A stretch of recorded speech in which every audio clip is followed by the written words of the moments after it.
Donc je suis Nicolas, je suis un des cofondateurs de Wita, vous avez sûrement vu sur les invitations.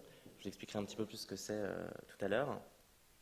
Je vais vous parler du DIF, parce que c'est la première journée aujourd'hui du DIF en français. Et donc normalement nous devions le faire avec la Fondation Ellen MacArthur, et puis c'était compliqué de faire le réseau avec eux. Donc c'est moi qui fais l'introduction de la journée française. Donc on m'a dit de lire un petit peu des petites choses pour que vous compreniez un petit peu où vous êtes. Donc le DIF, c'est un événement en libre accès sur Internet qui se déroule sur une période de 3 semaines. Donc c'était le début de lundi, ça dure jusqu'au 22 ou un truc comme ça, novembre. Ça invite des chercheurs, des entrepreneurs, des designers, des enseignants à présenter les initiatives susceptibles de bouleverser le statu quo actuel. Donc le DIF, Disruptive Innovation Festival, c'est une occasion d'explorer les thèmes allant de l'économie circulaire, mais aussi le biomimétisme, je reviendrai sur ce mot-là plus tard, mais aussi des bouleversements induits par la technologie, l'impression 3D ou l'économie collaborative, dont vous avez peut-être entendu parler aussi, Uber et toutes ces choses-là, Airbnb, afin d'approfondir les connaissances sur les questions liées à des thèmes aussi importants que les ressources, les matériaux, mais aussi l'énergie ou même l'agriculture. Il y a des belles conférences sur l'agriculture régénérative notamment. Donc vous pouvez vous connecter, pour ceux qui nous regardent, sur le site du DIF et puis explorer un petit peu. Il y a des conférences en anglais, parce que c'est un festival anglais à la base, mais cette année aussi en espagnol, en français et dans d'autres langues. Le but, c'est d'échanger. Donc vous pouvez réagir sur le hashtag ThinkDiff, il sera marqué plus tard. Et puis aussi d'apprendre sur tous ces sujets-là avec aussi les autres participants. Voilà, nous sommes réunis aujourd'hui à la D-School, qui est une école innovante qui dépend des Ponts et Chaussées, mais qui a une approche un peu différente, on va dire, de l'innovation, qui s'appelle le Design Thinking. Et il y a Véronique qui est avec moi, qui va vous présenter sûrement mieux que moi. Alors ça, c'était la slide d'avant, j'aurais dû la mettre. Donc vous avez le hashtag, vous avez un petit peu le résumé que j'ai dit. Et je vais passer la parole à Véronique. Dans un instant, je présente juste le programme pour ceux qui nous regardent. Donc il y a une conférence à 9h30, je pense, on va plutôt démarrer.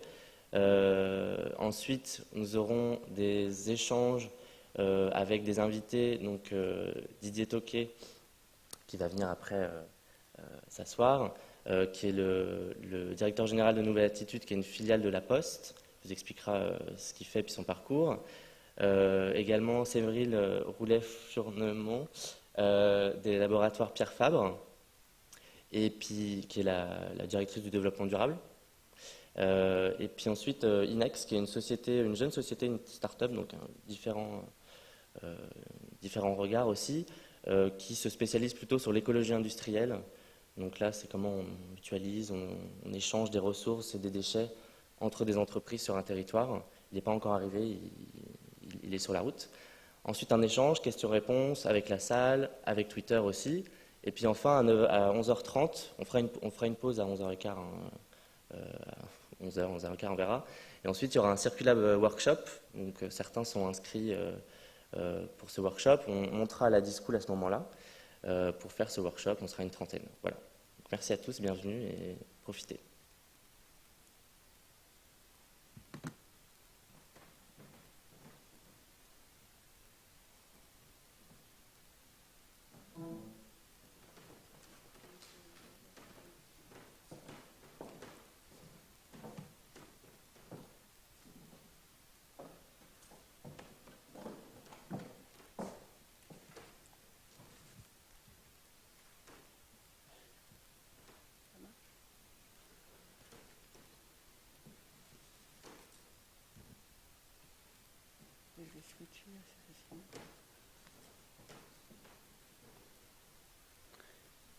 Ah, ça vient. Bonjour, bienvenue à la D-School. Donc, j'avais cru comprendre que la présentation était en anglais. Donc, j'ai préparé en fait une présentation 100% en anglais. Donc, je suis en train de switcher dans ma tête pour la faire en fait en français. Et je me suis dit que quand même, ça serait vraiment embêtant. Donc, du coup, excusez-moi, les slides sont en anglais. J'étais vraiment totalement persuadée que l'événement était en anglais. Et je vais donc switcher. Donc je vais vous faire en fait je vais vraiment en fait vous parler de pourquoi on a créé la D-School. Et ensuite, plutôt que de parler en français sur des slides en anglais, je vais vous montrer une petite vidéo qui est en français, qui est extraordinaire, qui a été fait en fait par notre chargé de communication et qui vous fera vraiment sentir mieux la D-School que mon propre discours. Merci beaucoup à Nicolas d'avoir pris l'initiative d'organiser cet événement. On croit beaucoup en fait à ce qu'il faut innover pour le développement durable, pour la planète et avec des principes tels que l'économie circulaire. Donc merci beaucoup Nicolas d'avoir pris en fait l'initiative d'organiser cet événement ici. Merci à vous de vous être déplacés jusqu'à la D-School aujourd'hui. Et puis merci à Catherine et à Fabrice de vous avoir organisé cet événement. C'est toujours quand même beaucoup de travail dans nos institutions de pouvoir en fait co-organiser des événements. Donc pourquoi on a créé la D-School ? On a créé en fait la D-School parce qu'il y a en effet des enjeux économiques qui sont très forts aujourd'hui et qui sont liés au renouvellement des entreprises existantes, qui si elles ne se renouvellent pas, atteint en fait un stade de maturité, et ce stade de maturité entraîne une stagnation qui, si elle n'est pas renouvelée très fortement par une nouvelle offre de produits et de services, amène évidemment à la crise, amène en fait des fois en fait même à un déclin. On se rend compte que ces grands enjeux économiques, qu'ils soient au niveau d'une nation ou au niveau en fait d'une entreprise, sont toujours liés à des grands enjeux sociétaux, écologiques, environnementaux, et que ces deux systèmes sont souvent interconnectés. Souvent, on appelle ça, et dans la littérature anglo-saxonne, on appelle ça en fait des problèmes super méchants. Super méchants parce qu'ils sont basés sur des systèmes interconnectés. Et contrairement à une logique dont on a l'habitude, c'est-à-dire que pour résoudre les problèmes, on essaye en fait d'adopter une approche linéaire, ces approches linéaires ne marchent pas. Un des principes fondamentaux de ces analyses linéaires, c'est qu'on pense qu'en analysant le problème, on va réussir à définir le problème, à trouver une solution, et ensuite à passer à l'action, à faire en fait cette solution. Et en faisant cette solution, on va en fait résoudre le problème. Ça, c'est traditionnellement, on pense que ça marche comme ça. Vous êtes sûrement bien placé, vous, en tant qu'expert du développement durable, que ce n'est pas parce qu'on va vraiment faire une analyse parfaite du problème du développement durable. Le problème, c'est plus on analyse ce type de système interconnecté, moins on comprend le problème, souvent. C'est-à-dire que plus on analyse, plus on peut se perdre dans une série en fait de problèmes. Et ce n'est pas parce que A a entraîné B, B a entraîné C, que automatiquement A a entraîné C. Donc du coup, on se retrouve un petit peu démunis par nos approches en fait linéaires de résolution de problèmes. Et il faut évidemment apprendre d'autres types d'approches qui vont permettre de passer peut-être directement à la solution et de faire la solution, de l'intégrer en fait dans le système interconnecté, d'en voir son impact, qu'il soit positif, qu'il soit négatif, et de continuer finalement à introduire des nouvelles solutions dans cette réalité afin en fait d'améliorer l'impact de cette solution et d'améliorer en fait le système. Donc c'est pour ça qu'on a souvent, et nous on est les grands avocats, d'opposer en fait une culture d'exploitation à une culture d'exploration.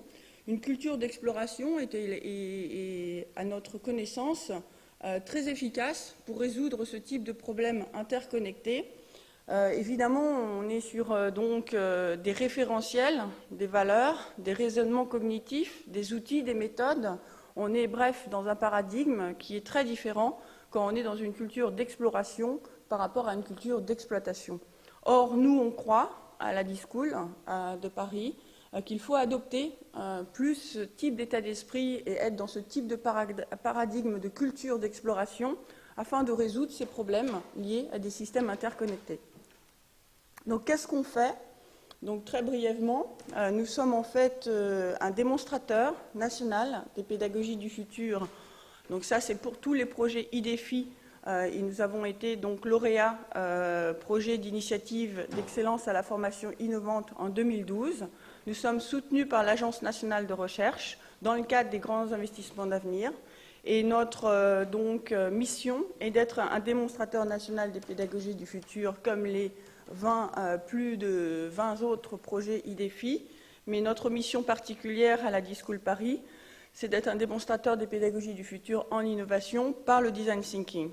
Nous transformons donc des cours qui existent déjà sur ce type de pédagogie. Nous aidons, nous formons les professeurs qui le veulent à transformer leurs cours avec ce type de pédagogie.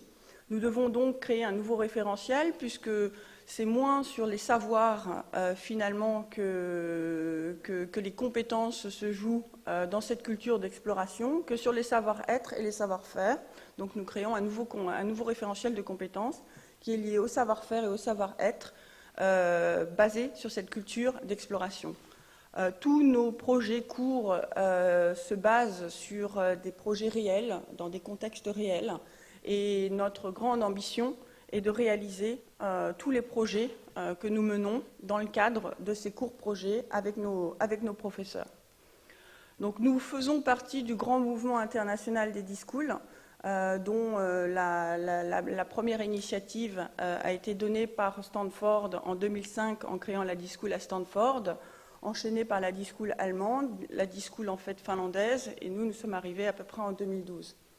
L'expérience que nous avons accumulée dans cette transdiscipline qui est le design thinking, nous l'avons énormément en fait accumulée grâce à un programme et une collaboration que nous avons depuis 2008 avec Stanford, qui est notre programme phare ME310 Design Innovation, qui permet de regrouper entreprises, chercheurs, professeurs et étudiants. Et nous travaillons donc avec aussi sur un brief réel d'une entreprise dans un écosystème international. Cette année, nous avons 489 personnes dans le réseau international d'ME310, dont 34 entreprises et 250 étudiants.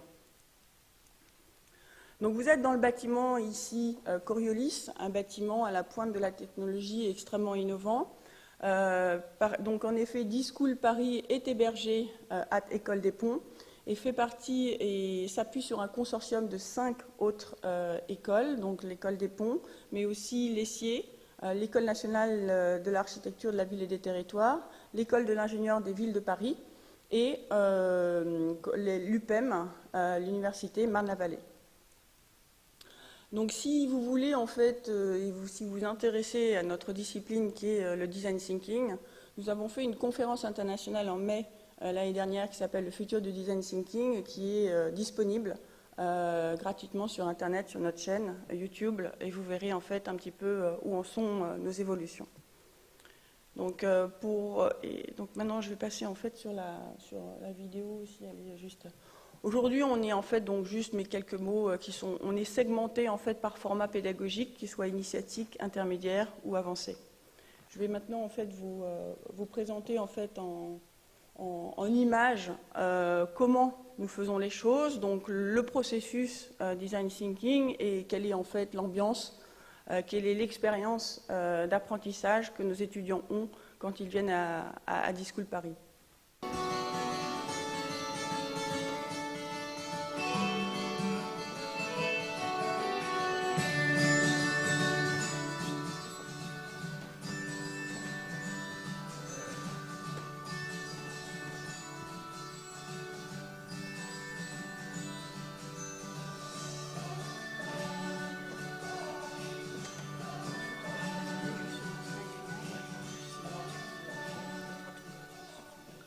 D-School est un consortium de 5 partenaires académiques, l'ESSIer, l'École des Ponts Paris-Tech, l'École nationale de l'architecture de la ville et des territoires, l'École d'ingénieurs de la ville de Paris et l'Université Marne-la-Vallée Paris. Nous appartenons à 2 réseaux internationaux, celui en fait de Stanford, le Sugar Network, et le réseau de Como, qui rallie 15 universitaires dans le monde, où nous avons écrit un manifesto qui va bientôt être publié, comment créer les leaders d'innovation de demain. À Paris D-School, nous accueillons aussi bien des professeurs de l'étranger que des élèves de toutes nationalités et de tous les pays. Nous avons accueilli à peu près une quinzaine de nationalités dans les dernières années. Nous avons un brief qui est donné par un partenaire industriel, généralement une entreprise française, et de ce brief, qui est souvent porté sur le fait de réinventer une offre produit-service qui va relancer la croissance dans cette entreprise, nous allons appliquer notre processus de design thinking afin que dans l'espace de moins d'un an, nous allons pouvoir concevoir et pré-industrialiser, voire commercialiser un nouveau produit ou un nouveau service. Donc j'ai travaillé avec 2 autres personnes, Igor et Camille, sur un projet innovateur qui était sur les seniors.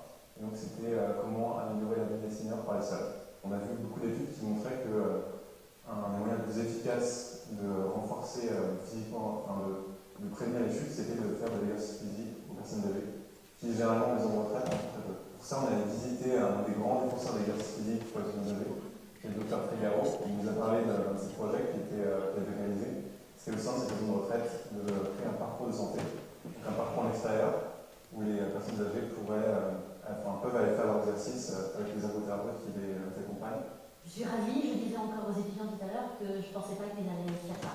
Je n'imaginais pas qu'ils allaient faire un parcours de cette qualité.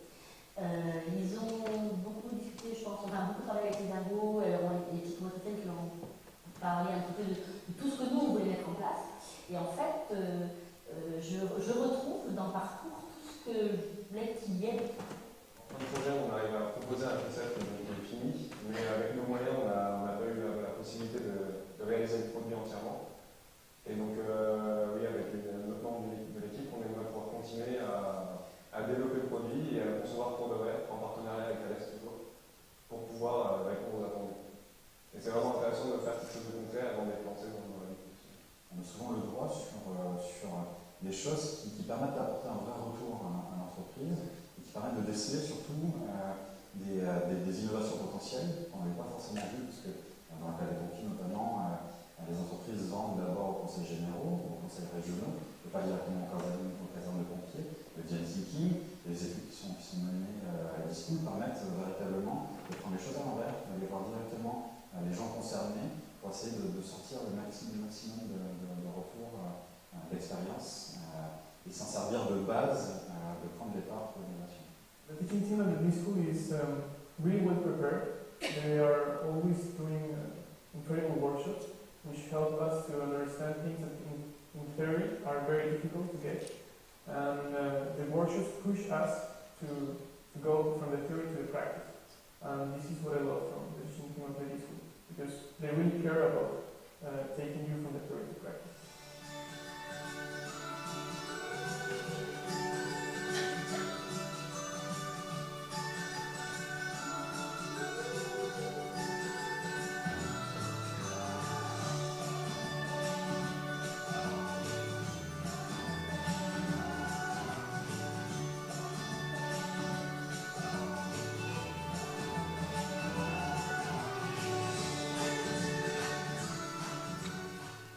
Bon, comme vous avez sûrement compris, on est spécialiste des seniors, c'est quelque chose qui nous est très cher, donc ça c'est vraiment un thème d'excellence.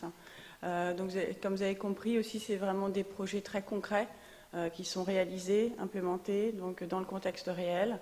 Et évidemment, le contexte réel, si c'est une grosse entreprise, ça va passer par la production, l'usine, le réseau de distribution. Et si c'est une maison de retraite, ça va passer par directement donc une mise en place sur le lieu. Directement. L'idée est toute simple. Elle est finalement, si j'avais à résumer, c'est de faire comprendre à nos nouvelles générations qui vont être les leaders de demain qu'il suffit que notre manifesto, que la valeur en fait principale pour essayer en fait de changer le monde, c'est de réaliser quelque chose d'utile pour quelqu'un. Voilà, merci, je vous souhaite une excellente en fait, journée et matinée. Et puis si vous êtes plus intéressé par le design thinking, il y a un livre qui est gratuit, téléchargeable par Internet, qui s'appelle « Les 101 repères que j'ai découverts pour innover grâce au design thinking ». C'est pas grave si on ne voit pas en fait le site, mais vous pouvez en fait via le site de la D-School télécharger en fait gratuitement ce livre qui est en version digitale. Merci et bonne journée. Bonjour. On va enchaîner sur la conférence un peu mystère qui était le titre de cette matinée. Donc, et si l'entreprise fonctionnait comme la nature? Je vais me représenter déjà parce que je vous ai juste dit mon prénom, mais finalement vous ne savez pas trop qui je suis. Donc, je m'appelle Nicolas, je suis un des 2 cofondateurs de Wita. Brio vous rejoindra juste après avec nos invités. Et Wita, je voudrais vous raconter une petite histoire en fait. C'est une histoire assez intrigante et passionnante, celle d'un petit oiseau. C'est bien un oiseau hein, qui fait ce nid un peu bizarre. Ça se passe en Australie. Donc c'est de l'aborigène en fait, ce petit nom étrange, une orthographe bizarre. Et ce petit oiseau a la fâcheuse habitude de récupérer un petit peu tout ce qu'il a autour de lui. Donc bien sûr des brindilles, mais aussi vous voyez des fruits, des petites fleurs, ça c'est des coquillages en fait, des carapaces de scarabées, enfin tout un tas de trucs qu'il trouve autour de lui, qu'il agence parce que il y a des couleurs intéressantes, parce que les coquillages finalement reflètent les reflets du soleil, donc ça fait des petits effets comme ça dans la grotte. Donc il est un peu cinglé hein, quand même, il faut bien le dire, mais il est aussi très ingénieux et finalement il transforme un peu comme nous, quand je vais vous dire ce qu'on fait, les contraintes en opportunités. Donc il se sert de tout ce qu'il a, mais aujourd'hui il se sert aussi d'autres trucs qui n'ont a priori rien à faire là dans son environnement, donc des bouts de plastique, mais aussi des pailles, des bouchons, des papiers de chips, parce que bah, vous voyez, les papiers de chips, ça reflète justement le soleil aussi comme les carapaces, donc c'est intéressant pour lui. Il récupère aussi des canettes de soda qui refont aussi ces petits reflets. Pour lui, c'est des matériaux, je dirais, de construction comme d'autres, voire même un peu plus efficaces que ce qu'il avait auparavant, parce que les plastiques bleus, ça lui plaît vraiment bien. Et ça marche pas mal aussi avec les femelles pour les séduire. Et nous, ce qu'on fait au sein de notre agence Wita, là vous revoyez un autre plan avec le nid, c'est de transformer ces contraintes en opportunités, de passer d'une économie relativement linéaire qui est basée sur l'extraction, la transformation et puis au final quand même beaucoup de déchets et de choses qu'on produit de plus en plus vite. Bien sûr, on recycle, hein, il y a à peu près 30% de tout ce qu'on produit au global qui sont recyclés, et ça fait encore 70 autres % de déchets tout confondus, hein, métaux, plastiques, alimentaires, qui finissent soit incinérés ou en décharge ou dans les océans, et puis qui au final nous reviennent aussi en circulaire, si j'ose dire, mais dans nos organismes, et ne font que monter finalement la pollution sur cette planète. Et ce que nous, on essaye de faire, c'est de boucler cette boucle, de rendre l'économie plus linéaire, de la tendre en tout cas. On ne va pas y arriver du jour au lendemain, mais essayer de créer des cycles vertueux comme il en existe tant dans la nature. Donc, la nature est un mentor, hein, il y a des bonnes solutions partout autour de nous, il faut juste apprendre à les redécouvrir un peu plus. Par le biomimétisme et puis aussi le design thinking qui est une approche que nous on étudie, on essaye de continuer éternellement à se former autour de ça, qui est une culture qui reprend, donc comme l'a dit Véronique, un peu ces 3 piliers-là, on va dire, en partant toujours de celui-là, hein, l'humain, on fait partie de la nature aussi. Et nous, ce qu'on essaie d'intégrer au maximum dans tous nos projets, pour avoir une innovation vraiment intelligente, c'est d'intégrer aussi la nature comme une source d'inspiration parce qu'elle a développé de la résistance, de la durabilité et aussi tout un tas d'innovations au niveau des matériaux, des écosystèmes, même des stratégies qu'on pourrait qualifier de très économes. En fait, la nature, elle a inventé finalement une économie qui marche pas si mal. Il n'y a pas d'argent, mais ça reste pour nous une forme d'économie avec des échanges de flux, d'énergie et une espèce de résistance, de résilience, on dit, globale.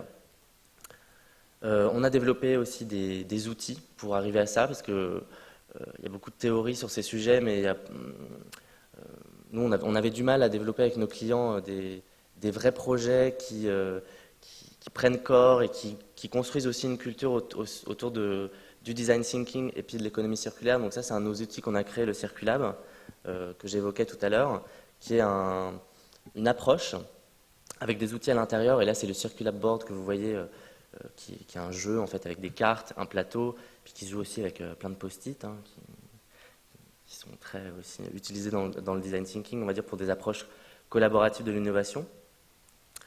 Et puis ça, c'est quelques-uns de nos clients, donc je ne vais pas rentrer dans le détail. Le petit hashtag, pour ceux qui nous suivent, donc ThinkDiff, n'oubliez pas. On prendra vos questions au fur et à mesure de la journée. Et donc je vais commencer cette conférence, qui doit s'inspirer de la nature, en vous racontant une autre histoire, celle de la forêt de séquoia. Donc Véronique était à Stanford il n'y a pas longtemps, donc pas très loin, Yosemite. Je vais essayer de vous transporter un petit peu dans cette forêt de séquoia. Bon, les séquoias, vous connaissez, mais ça ressemble quand même à ça, avec un petit bonhomme à côté, on se rend un peu plus compte de l'échelle. Finalement aussi, c'est des habitants de notre planète, ces séquoias.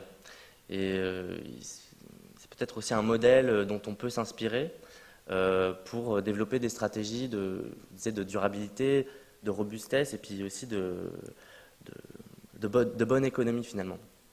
Ce qui est intéressant dans le séquoia, c'est que bon, déjà il est énorme, donc c'est un organisme, puis surtout il ne bouge pas. A priori, il arrive à faire tout ce qu'il veut depuis 3000 ans et puis à progresser, à pousser, à prospérer finalement, tout en restant sur place. On parle beaucoup de mondialisation, d'échange de flux, de tout ça, et puis finalement, il y a des organismes très performants qui arrivent à survivre pendant des milliers d'années sans se déplacer, avec un système qu'on ne voit pas racinaire en dessous qui peut faire jusqu'à 180 mètres, donc ça fait, imaginez-vous, peut-être la moitié de la Tour Eiffel quand même, en dessous, et puis au-dessus aussi des centaines de mètres. Son fonctionnement est circulaire, je vais essayer de le détailler un petit peu sans vous donner un peu le cours de biologie, un peu de SVT classique, mais il faut quand même un peu revenir aux fondamentaux un moment. Donc la photosynthèse, c'est l'une des uniques sources pour cet arbre. Finalement, quand on y réfléchit bien, beaucoup de choses viennent du soleil. Mais il y a aussi d'autres choses qui arrivent, bien sûr. Il y a de l'eau qui tombe au sol, mais il y a aussi des feuilles pendant l'automne, là c'est en ce moment que ça se passe, qui tombent au sol et qui sont finalement de la nourriture pour d'autres organismes, micro-organismes, qui vont utiliser ces matériaux pour les décomposer. Pour eux, c'est de la nourriture.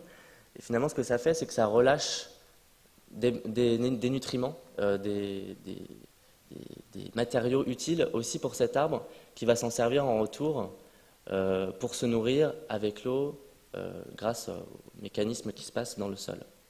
Donc c'est un fonctionnement circulaire. En extrapolant, dans la nature, il y a beaucoup de choses qui sont circulaires. Alors là, c'est un exemple aussi un peu rapide avec la vache, l'herbe et puis ce qu'elle fait, donc les inputs, les outputs, tout ce qui rentre et tout ce qui sort. Donc la vache mange l'herbe, ensuite elle fait ce qu'elle a à faire, et puis ensuite cette matière va aussi redevenir de l'engrais finalement pour l'herbe, et la boucle est bouclée, si j'ose dire. Bon, c'est très simplifié, et c'est un peu le but, mais vous comprenez un peu l'histoire. Nous, ce qu'on essaye de faire, je pense tous, c'est d'arriver à développer des stratégies qui sont beaucoup plus circulaires, en essayant de boucler la boucle au niveau du recyclage, typiquement, qui pose problème. Je vous le disais, 70% de choses qui sont finalement pas très bien optimisées, qui pourraient sûrement mieux l'être, en s'inspirant typiquement de la nature et comment elle fait, en éco-concevant aussi mieux les matériaux, et puis en choisissant peut-être les bonnes ressources dès le départ. Parce que ça, si on ne se focalise aussi que sur cet aspect-là, le recyclage, essayer de l'améliorer, l'optimiser, et toujours ne se focaliser que sur un aspect, mais finalement on loupe des innovations qui pourraient se passer à toutes ces échelles-là, et de manière ultime aussi s'intéresser à qu'est-ce qu'on met au départ dans notre popote, quoi. Qu'est-ce qu'on fait comme cuisine. Bon, la grande idée, vous avez un peu compris, mais c'est qu'il y a des symbioses incroyables et nombreuses dans la nature. Je vais juste en prendre une autre avec le champignon. Donc les champignons échangent avec l'arbre des matériaux, notamment le carbone. Et en fait, le champignon, lui, ne va pas chercher le soleil. Typiquement, il est au sol, il capte très mal le soleil, et puis il y en a certains qui peuvent même pousser dans le noir. Donc le soleil, pour lui, c'est pas très utile. C'est pas une de ses fonctions principales. Mais par contre, il va réussir à chercher d'autres matériaux qui sont dans le sol et les échanger avec l'arbre. Et l'arbre va lui échanger le sucre qu'il peut générer avec la transformation de la photosynthèse. Donc ça, c'est quand même intéressant. Et l'idée derrière tout ça, c'est essayer de voir si ces fonctionnements symbiotiques et collaboratifs ne peuvent pas aussi inspirer nos propres process industriels, typiquement en échangeant de l'énergie. Je vous ai dit, l'arbre, il échange de l'énergie qu'il capte avec les feuilles, l'énergie solaire. Et il y en a plein d'autres aussi qu'on peut je dirais, échanger avec des prestataires de services, donc en mutualisant des services avec des prestataires, ne peut-être pas forcément tout faire, devoir tout accaparer dans son business model, mais de peut-être externaliser certaines de ces fonctionnalités. Je vous donnerai quelques exemples plus tard, juste après. Peut-être aussi de s'intéresser à l'approche des territoires. Pascal vous en parlera tout à l'heure, mais si on pense local, l'arbre fait tout en local, peut-être que le territoire et tous ces acteurs présents sur ce territoire peuvent aussi être des atouts et des partenaires pour réaliser quelque chose de plus durable de manière globale, de plus résilient. Et peut-être échanger aussi des choses qui sont de l'ordre de l'immatériel, plus de connaissances, de partager des informations, parce qu'il y a un autre flux, il y a les matériaux, l'énergie, mais il y a aussi les informations qui peuvent être partagées et diffusées de manière pour créer plus de productivité. Internet, c'est un exemple évident. Bon, les règles, si on doit les résumer, les grandes règles, il y en a sûrement plein d'autres, mais donc il y a 3 grandes règles, c'est que les déchets des uns peuvent être les ressources pour d'autres, que vous voyez à gauche, que la nature, finalement, elle optimise plus qu'elle ne maximise. Elle n'essaye pas de pêcher tous les poissons de la Terre à la vitesse la plus rapide possible, mais elle essaye de voir comment les stocks vont pouvoir se renouveler et sur quel timing, pour ne prendre finalement que ce dont elle a besoin pour que la croissance et l'abondance puissent perdurer le plus longtemps possible. Je ne vais pas sur les sous-règles à l'intérieur, je vous le laisse les dire. Et enfin, de multiplier les interactions. Donc ça, j'ai déjà expliqué ces choses-là pour faciliter la diversité et puis se fournir localement.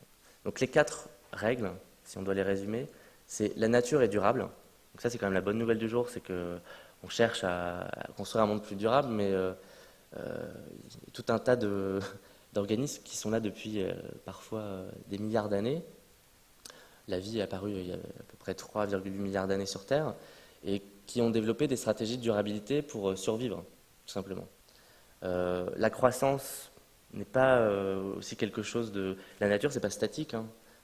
Ça évolue tout le temps. Il y a des nouvelles choses qui émergent, il y en a qui meurent aussi.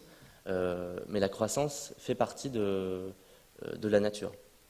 La résilience, c'est le gros mot que j'utilisais tout à l'heure, c'est la capacité d'un organisme à résister au changement. La nature, elle a vécu plusieurs grandes phases d'extinction. Bon, on est toujours là, la vie a perduré.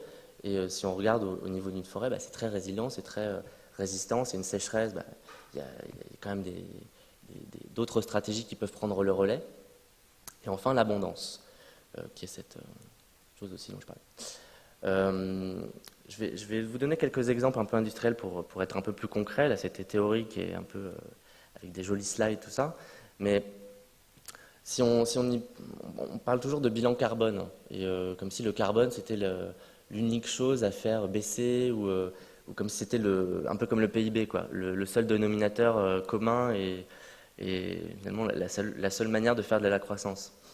L'arbre, pour lui, le CO2, c'est pas du tout un poison ou quelque chose qu'on va essayer de faire baisser. Au contraire, le CO2, c'est sa nourriture, d'une certaine manière. Donc si on y réfléchit bien, les bilans carbone, ça a une forme aussi d'absurdité en soi de regarder que ce prisme-là. Pourquoi le carbone ou d'autres éléments d'ailleurs, hein, il y a d'autres cycles dans la nature, il y a l'azote, il y a plein d'autres, le cycle de l'eau. Pourquoi ces éléments-là, on ne cherche pas à constamment les mettre en mouvement, les fluidifier, les dynamiser, comme le fait l'arbre finalement. Voilà. Si nos créations finalement humaines pouvaient aussi créer de l'abondance et créer de la croissance et pas forcément toujours avoir un espèce d'impact négatif nécessaire auquel on est tant habitué, le footprint, l'empreinte carbone. Mais non, ce qu'il faut, c'est considérer le carbone. Peut-être que c'est un super matériau finalement.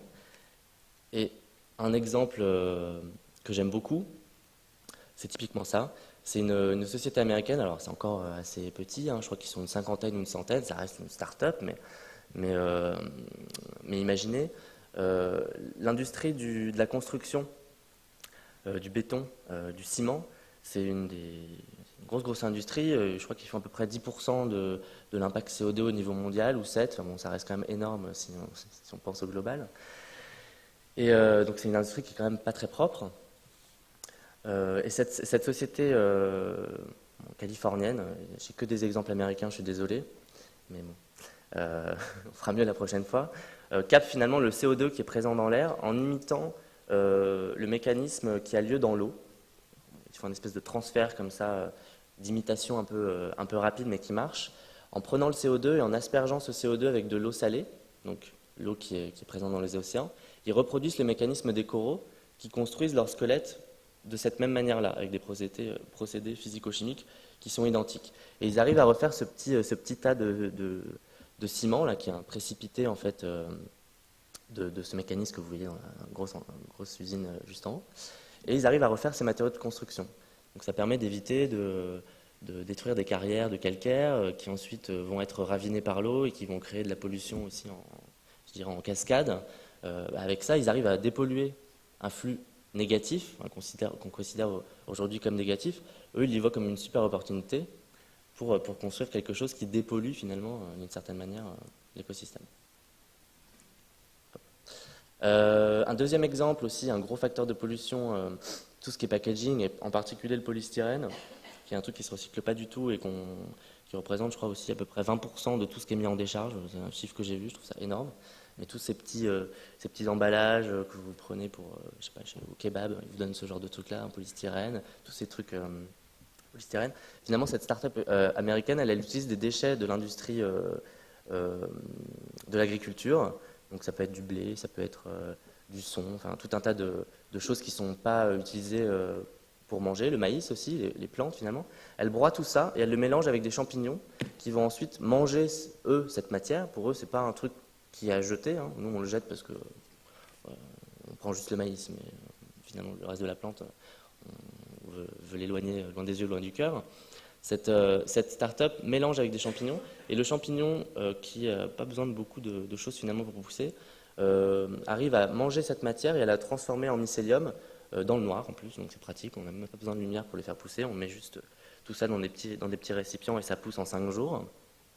Et puis bien évidemment, cette matière est compostable en fin de vie.